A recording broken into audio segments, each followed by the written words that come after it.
Good morning. Today we're beginning this new devotional series on some of the stories that God tells, the fictional stories that God records for us in His Word. And I want to begin with a quote today. It's this probably fairly well-known quote: "History is written by the victors." History is written by the victors. It's attributed most often to Winston Churchill, but there's some debate as to whether or not he was the one who coined that phrase or not.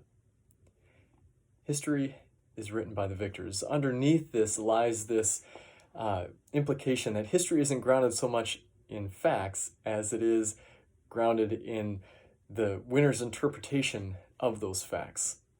And I know there's a lot of healthy skepticism about history floating around today, and a lot of rewriting of popular history.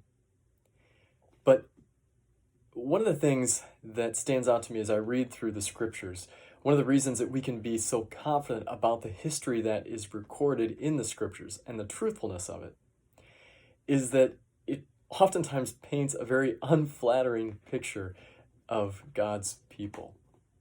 The authors didn't gloss over sins and the failings of God's people, and nowhere is that more evident than in the story of David and Bathsheba. It's recorded in 2 Samuel chapters 11 and 12. So go back and read those chapters again if you haven't read them recently. In chapter 11, we get the accounting of David's sin with Bathsheba. He goes out onto his rooftop, and as he's surveying Jerusalem, he looks out and he sees this woman bathing on her rooftop. He desires her and has her come to him. He commits adultery with her. And then when he finds out she's pregnant, and that his sin is going to be found out because her husband is away fighting with David's army at war, he calls for her husband to come back, hoping that the two will reunite, and then there will be no question in the husband's mind about where this child came from. But the husband is too righteous to enjoy the comfort of his wife while his buddies are away at war, and so he doesn't go in. So David winds up sending this man, his friend, back to the front lines with orders for him to be placed on the front line, for his generals to pull back so that he'll be killed, and he is. After all this, David has at least 9 months of peace and quiet, 9 months believing that he's gotten away with his adultery and his murder, and no one has found out, because in the midst of this time, Bathsheba's son, David and Bathsheba's son, is born. And it's at this point in David's life, when he's sleeping in peace, he believes he's gotten away with murder, literally, that God sends his prophet Nathan to David in chapter 12. But Nathan comes to David with a story. He does it to disarm David. He tells this story that will pull on the heartstrings of this David, this once shepherd boy who's now king.